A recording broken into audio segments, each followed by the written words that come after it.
我想问问，就是现 제가 묻고 싶은 게 있는데요. 요즘 30세 전후의 여자들은 다들 어떻게 연애를 시작하고 어떻게 솔로를 탈출하는 건가요?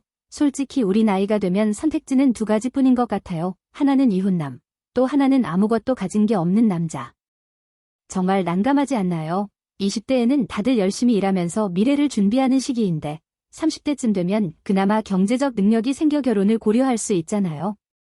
그런데 막상 살펴보면 좋은 남자들은 이미 다 차지됐고 남은 사람들은 대부분 별 볼 일 없는 경우가 많아요. 그래서 결국 우리 같은 나이 든 솔로녀들은 마치 중고시장에 내던져져서 남은 선택지 속에서 고르라는 상황이 된 거죠. 사람들은 독립여성을 강조하지만 제 생각엔 25살쯤의 조건이 맞으면 그냥 결혼하는 게 낫다고 봐요. 제 나이가 되면 깨닫게 됩니다. 좋은 남자는 더 이상 시장에 나오지 않는다는 걸 혹시 여러분은 다들 어떻게 솔로 탈출을 했는지 알려줄 수 있나요? 저도 참고 좀 하게요. 특히 심천은 남녀 비율이 약 1, 7, 남자 1명당 여자 7명 꼴이라고 하잖아요. 이 도시에는 뛰어난 여성들이 정말 많아요. 그래서 어느 도시보다 심천에서 연애와 결혼이 가장 어렵다고 느껴집니다. 남자는 적고 여자는 많으니까요. 怀孕8个多月去相亲，还要求男方有车有房。 임신 8개월 차에 소개팅을 갔다고 합니다. 그런데 조건은 남자가 반드시 집과 차를 가지고 있고 생활 수준도 일정 이상이어야 한다고 하네요. 힘든 생활은 하기 싫다고요. 정말 어이가 없습니다. 39岁小仙女怀孕9个月去相亲，要求男方有车有房有存款，最好是没有生育能力。这样的小仙女你们爱了吗？像您的条件有个特殊性在这里啊，小孩几年了？这个8个多月，有房子好一点，都有小孩，有假设你买了，绝对好不好搞了不？没生育能力的还好。 오늘 오후에 이 영상을 봤는데 정말 할 말이 없더군요. 임신 8개월 차에 소개팅을 간 것도 놀라운데 거기서 조건까지 내겁니다. 남자가 집과 차를 가져야 하고 생활 수준도 떨어지면 안 된다고요. 도대체 누가 이런 상황에서 책임져 줄 사람이 되고 싶을까요? 예전에 임신 3개월 차에 소개팅 간 여성도 있었는데 이번엔 8개월입니다. 게다가 당당하게 조건까지 요구해요. 결국 중매인은 일단 아이부터 낳으세요. 그 후에 받아줄 사람이 있나 보시죠 라고 했답니다. 정말 황당하죠? 뱃속에 다른 남자의 아이가 있는데도 불구하고 조건 좋은 남자를 찾겠다고 나서는 겁니다. 저는 이런 걸 보면서 정말 이해가 안 됩니다. 어떻게 이렇게 뻔뻔할 수 있을까요? 임신 8개월 플러스 소개팅 1+1 세트라도 되는 줄 아나 봅니다. 형제 여러분, 혹시 자처해서 대리 아빠를 하고 싶으신 분 계신가요? 이건 정말 너무 노골적인 저반 요구입니다. 其实我认为独立女性并不意味着你一定要独立赚钱啊，独立负担自己所有的生活开销，而是你需要独立的为自己的人生做出选择，并独立为其负责。你只需要清楚的告诉自己，这种生活是我喜欢的，我去选择就够了。而且我一直不太明白，就是为什么大家只会说独立女性，从来没有人提过独立男性？哎，难道是因为男性天生就比较独立吗？可是我从来没有见过一个男性可以把自己的袜子洗得干干净净。 怎么样？看完这个视频之后，屏幕前的各位朋友们，你们感受如何？ 이 영상을 보고 나니 진짜 황당했습니다. 그녀의 말대로라면 독립 여성은 돈을 벌 필요도 없고 오로지 내가 원하는 삶을 택하고 책임만 지면 된다는 건데 그렇다면 그게 남자 돈 뜯어내기여도 상관없다는 얘기 아닌가요? 이건 독립이 아니라 도덕적 해이입니다. 스스로를 합리화하면서 나는 독립적이야라고 말하는 거죠. 진짜 독립은 먼저 경제적 독립에서 시작합니다. 돈도 스스로 벌지 못하면서 무슨 독립을 논하나요? 게다가 지금 사회에는 경제적으로도 정신적으로도 독립하지 못한 여성들이 많아요. 그래서 이런 극단적이고 왜곡된 주장이 나오게 되는 거죠. 그리고 왜 독립 여성만 있고 독립 남성은 없냐? 라는 질문도 참 어이없습니다. 수천 년 동안 여성은 남성에 의존해서 살았잖아요. 남편 얻으면 의식주 해결된다라는 말처럼요. 이제 시대가 변해서 여성에게 더 많은 기회가 주어지고 있는 거지. 그걸 마치 특권처럼 착각하고 있어요. 그러면서 월급 3천 위안 벌면서 3만 버는 남자를 무시하거나 스타벅스 한 잔 사 마시고 닭날개 하나 사 먹으면서 난 독립 여성이다라고 자부심을 가지는 겁니다. 양말 빨래 얘기도 웃깁니다. 요즘 양말은 세탁기로 돌리는데 뭘 말하는 건지 남자들은 주로 사회에서 일하고 돈을 벌어야죠. 양말 빨래가 인생의 중요한 기준이 될 수는 없는 거예요. 그런데 이런 사람이 공식적인 무대에서 떳떳하게 발언하고 돈까지 벌고 있다는 게 정말 아이러니합니다. 이건 사회의 문제이고 우리가 반드시 고민해야 할 부분입니다. 有没有同学去过深圳莲花山相亲角？ 혹시 여러분 중에 심천 렌화산의 소개팅 코너에 가본 적 있으신가요?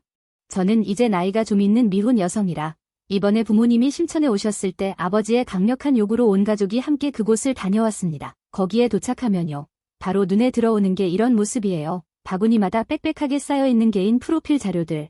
저는 저녁 시간에 갔었는데 주변에는 진짜로 배우자를 간절히 찾는 남성분들이 꽤 많더라고요. 아직 가보지 못한 분들께는 한 번쯤 가보라고 권하고 싶어요. 정말 새로운 세상을 보게 될 겁니다.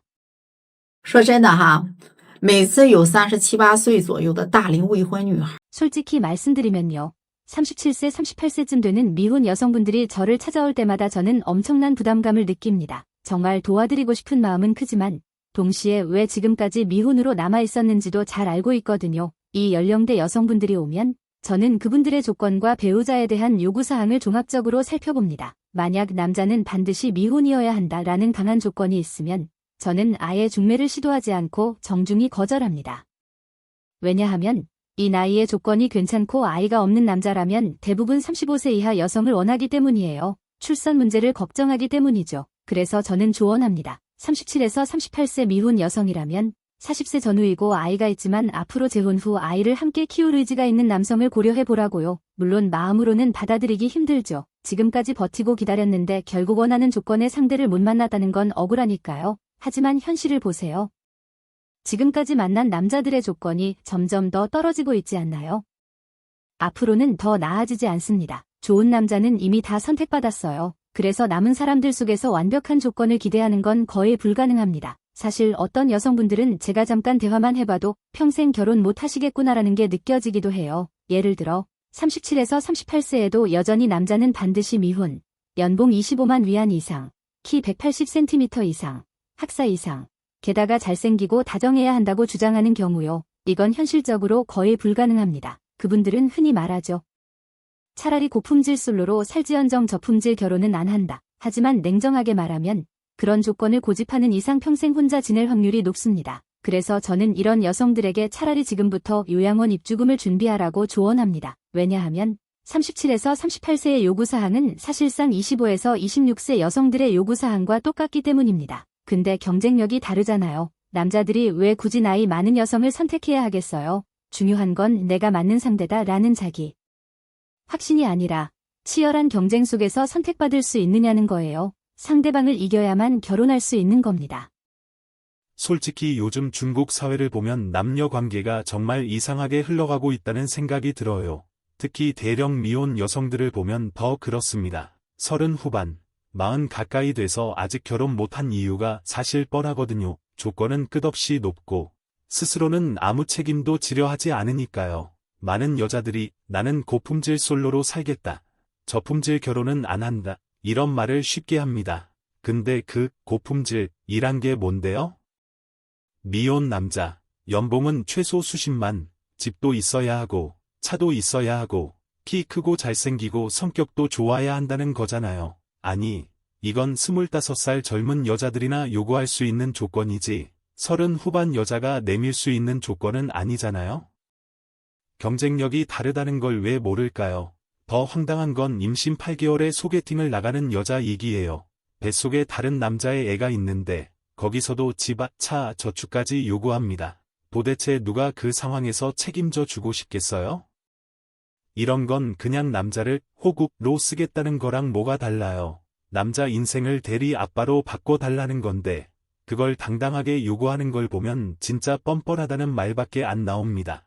또 요즘 자칭 독립 여성이라는 사람들도 많습니다. 그런데 그 독립이란 게 참 웃겨요. 돈은 내가 벌지 않아도 되고 생활비는 남자가 책임져도 되는데 나는 내가 하고 싶은 걸 선택하고 책임만 지면 된대요. 이게 무슨 독립입니까? 남자 돈 뜯어내도 괜찮다는 합리화일 뿐이죠. 진짜 독립은 경제적 독립에서 시작하는데 정작 자기 월급은 얼마 되지도 않으면서 남자가 몇 배는 더 벌어야 한다고 요구합니다. 남자들이 왜 결혼을 피하는지 이제는 뻔하죠. 여자들은 조건만 내세우고 남자에게 끝없이 주기만 바라면서 자기들은 최소한의 책임조차 지려고 하지 않으니까요. 심지어는 양말 빨래도 못하는 남자라며 비웃기도 하지만 정작 사회에서 피땀 흘려 돈 버는 건 남자들이잖아요. 양말은 세탁기 돌리면 끝인데 돈 버는 건 그렇게 간단하지 않다는 걸 모르는 거죠. 그래서 중국 남자들이 점점 중국 여자들을 피하는 겁니다. 결혼을 안 하겠다고 하고 혼자 사는 걸 선택하는 거예요. 왜냐하면 결혼하면 남자 인생이 마치 여자한테 빨대 꽂힌 것처럼 다 빨려나가니까요. 여자들은 독립을 말하지만 사실은 남자 지갑에만 기대고 있는 경우가 대부분입니다. 그러니 남자들이 결혼을 거부하는 건 당연한 현상 아닐까요?